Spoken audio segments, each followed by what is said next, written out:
नमस्कार दोस्तों। देखिए मित्रों, आज का जो वीडियो है वो रीट के विद्यार्थियों के लिए है। जो विद्यार्थी रीट एग्जाम की तैयारी कर रहे हैं तो उससे संबंधित हम जो है बात करने वाले हैं। और थोड़ा सा बीच में वीडियो बनाने में गैप आ गया स्वास्थ्य खराब होने के कारण। और अब जो है वो रेगुलर रूप से आपके एग्जाम से जुड़े हुए जो भी वीडियो हैं वो कंटिन्यू अपलोड करेंगे। तो आज हम बात करने वाले हैं रीट के विद्यार्थियों के लिए। देखिए मित्रों, आप जानते हैं आपका जो रीट का एग्जाम है वो स्थगित हो चुका था और कोई एग्जाम डेट नई अभी तक आई नहीं है।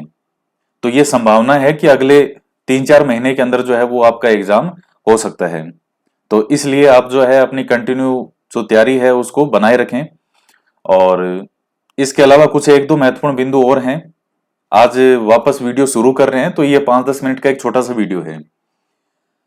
देखिए, जब एग्जाम डेट सामने नहीं हो और आपकी तैयारी कंप्लीट हो चुकी हो, आप अच्छे से तैयारी कर रहे थे, तो उस समय सिर्फ और सिर्फ आपके पास में एक चीज बचती है और वो है रिवीजन। क्योंकि एक विद्यार्थी, एक जो मान लीजिए औसत विद्यार्थी है, चाहे वो बहुत ज्यादा मेधावी नहीं हो, उसके कोई नंबर बहुत ज्यादा कभी नहीं बने, ना 10वीं में 12वीं में, कोई फर्क नहीं पड़ता। लेकिन इस रिवीजन के बल पर एक औसत विद्यार्थी भी एक बहुत अच्छे एग्जाम के अंदर, चाहे कितना ही बड़ा एग्जाम हो, उसमें वो अपना चयन करवा सकता है। तो ये जो चीज है रिवीजन, इस पर आपको सबसे ज्यादा बल देना है। कंटिन्यू अपनी पढ़ाई को, जो भी आपने पढ़ा है उसका कंटिन्यू रिवीजन करते रहना है। और मेधावी से मेधावी विद्यार्थी भी, माइंड बहुत शार्प हो, 10वीं और 12वीं क्लास में 90% से ऊपर नंबर आए हो, लेकिन वो भी अगर इस रिवीजन पर ध्यान नहीं दे तो उसके भी एग्जाम में सिलेक्शन होने की संभावनाएं फिर नहीं होती। तो इसलिए इस चीज को, ये जो वर्ड है रिवीजन, इस चीज को पहचानिए और इसी पर ही सब कुछ आपका टिका हुआ है। तो कंटिन्यू जो आपका एग्जाम है उसकी तैयारी आप करते रहिए। जो भी आपने पढ़ा है, मैं बहुत वीडियो बना चुका हूं कि रीट की जो है वो कैसे तैयारी करनी है, किस तरह से रिवीजन करना है। तो कंटिन्यू उस रिवीजन को बनाए रखें, रिवीजन करते रहें। क्योंकि मान लीजिए कई बार ऐसा भी हो जाता है कि एग्जाम से 2 महीना पहले डेट आती है। तो इस तरह की चीजें पहले हुई है। पहले भी जो एग्जाम हुए हैं यहाँ राजस्थान में, तो कई बार एग्जाम डेट सामने नहीं होती तो विद्यार्थी सोचता है कि अब तो एग्जाम है ही नहीं, पता नहीं गया ही है तू।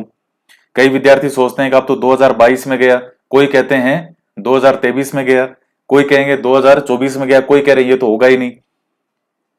तो ये चीजें का कोई अर्थ नहीं है। एग्जाम से 1.5 महीना पहले भी एग्जाम डेट आ सकती है।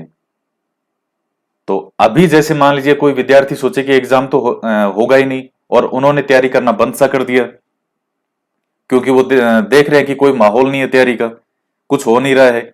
और फिर अचानक 1.5 महीने बाद एग्जाम डेट आ गई, तो फिर हाथ पांव फूल जाते हैं कि ये कैसे आ गई अब। तो इसलिए सबसे बड़ी ताकत जो है वो विद्यार्थी की रिवीजन है।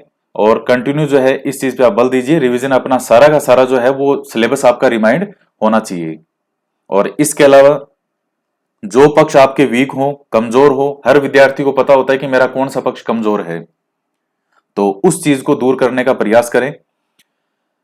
और इसके अलावा जो भी क्वेश्चन वगैरह हैं, इनका अभ्यास करना आपको जरूरी है। क्योंकि आपका जो एग्जाम है वो ऑब्जेक्टिव फॉर्मेट में होगा। एक क्वेश्चन है, 4 उसके सामने ऑप्शन आएंगे। तो जो भी लास्ट ईयर के क्वेश्चन वगैरह हैं, और तो उनका आपको जो है क्वेश्चन का अभ्यास करते रहना है। क्योंकि पेपर जो है वो आपका ऑब्जेक्टिव फॉर्मेट में आएगा। 4 ऑप्शन होंगे, आपको एक ऑप्शन पे क्लिक करना है। तो कई विद्यार्थी सबसे बड़ी लापरवाही ये करते हैं कि वो केवल और केवल मैटर पढ़ते हैं, मैटर याद करने की कोशिश करते हैं, क्वेश्चन को सोल्व करने का अभ्यास नहीं करते। तो अब ये जो समय है ये कि श्योर सिलेक्शन हो जाए, आप इस चीज को समझने का प्रयास करें। एक बात ध्यान रखिएगा, पहले एक गेम आता था, बच्चे थे तब हम खेलते थे, सांप सीढ़ी वाला। और सांप सीढ़ी के गेम में एक चीज होती थी कि उसमें 1 2 से चलते हुए 100 तक होता था। कई जगह उसमें सांप बने होते थे, वहां पर अगर वो गोटी आ जाती तो वापस वो नीचे आ जाता था। तो उसमें 2 4 5 से चलते हुए 99 पर एक सांप होता था। अब आजकल जो आते हैं उनमें पता नहीं है या नहीं है। बहुत पहले जब बचपन में हम बच्चे थे, गेम खेलते थे, तब सांप सीढ़ी में 99 पर एक सांप होता था। और कई बार यूं लगता था कि 92, 93, 94 की बस अब तो पहुंच ही गए, 100 बिल्कुल पास में आ गया। और 99 पे, पहले 98 पे या 97 पे है, एक या दो आ गया तो वो सीधा 99 पे आता। और यहां जो सांप होता था वो इतना बड़ा होता था, वो घूमते घूमते वो सीधा एक पर आता था वापस। ये उदाहरण मैं आपको क्यों बता रहा हूं, क्योंकि तैयारी के पास बिल्कुल पहुंचकर जब लगने लगता है कि बस अब हमारा सिलेक्शन होने ही वाला है, कहीं ना कहीं विद्यार्थी थोड़ी सी लापरवाही कर देता है तैयारी में।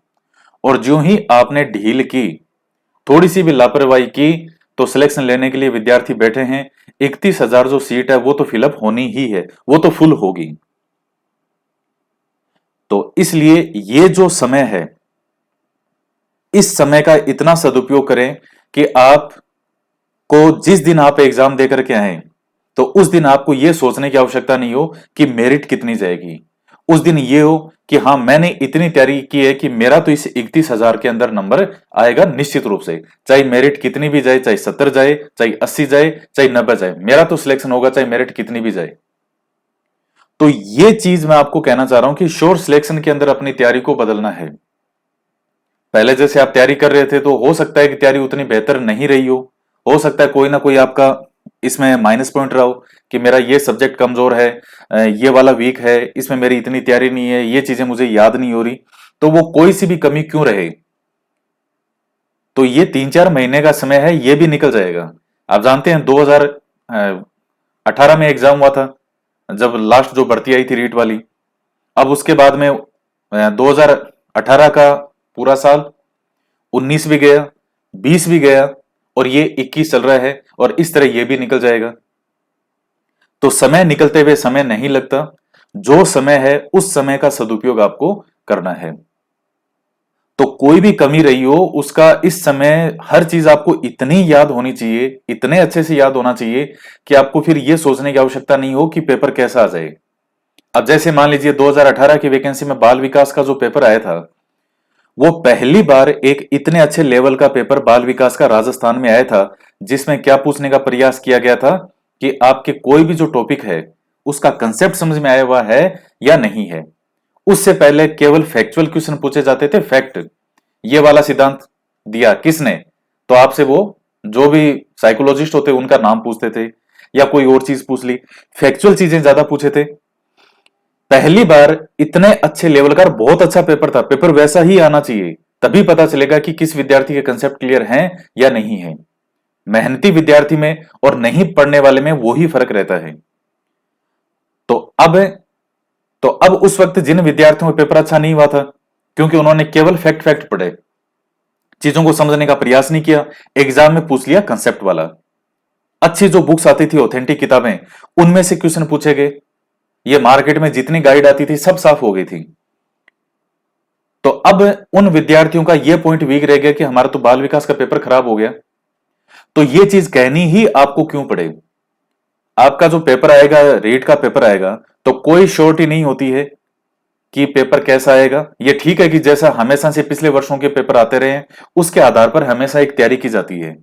लेकिन फिर भी एक बात हमेशा ध्यान रखिएगा, हर पेपर अपने आप में न्यू पेपर होता है, वो फर्स्ट पेपर होता है, हर पेपर अपने आप में एक नया पेपर है।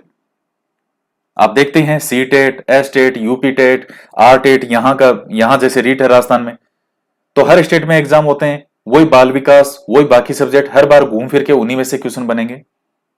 तो आपको जो अपनी तैयारी है उसको इतना सॉलिड बनाना है कि कोई सी भी कमी उसमें ना रहे। हालांकि रीट के अंदर जो जो सामाजिक विज्ञान का पेपर होता है, एसएसटी वाला, उसमें कोई जीके हार्ड नहीं आता है। जैसे आज तक के जो पेपर हुए हैं, नॉर्मली पूछता है, क्योंकि जो रीट का स्तर है कि इसमें किस स्तर के पेपर आने हैं, तो उस स्तर के आधार पर आपको अपनी तैयारी करनी होती है। और इसीलिए मैंने आपको यहां 6 से 10th की किताबें कंप्लीट कराई है, वही आपका सब कुछ है। 6 से 10th एसएसटी वालों का, उसके आगे भी क्या क्या पढ़ना है वो मैं सब कुछ आपको बता चुका हूं। तो इसलिए कहता हूं कि पहले उन किताबों को घोट लो, फिर बाकी जो चीजें आपको बताई है उनको आप अपनी तैयारी उनके साथ कंप्लीट करो। बाकी और भी चीजें जैसे क्वेश्चन पेपर का प्रैक्टिस करना, अभ्यास करना, ये बाकी सब चीजें होती है।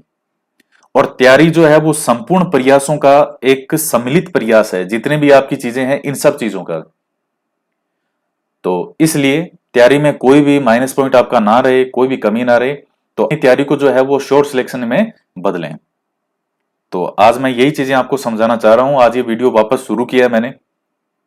अब जो है कंटिन्यू धीरे धीरे जो है अब वीडियो आते रहेंगे और बहुत अच्छे से जो है वो तैयारी आपकी चलती रहेगी। तो अ, आज के वीडियो में इतना ही। तो आशा है आप अच्छे से मेहनत कर रहे होंगे। बाकी नेक्स्ट वीडियो में आगे और बात करेंगे। तो मिलते हैं नेक्स्ट वीडियो में। जय हिंद, जय भारत।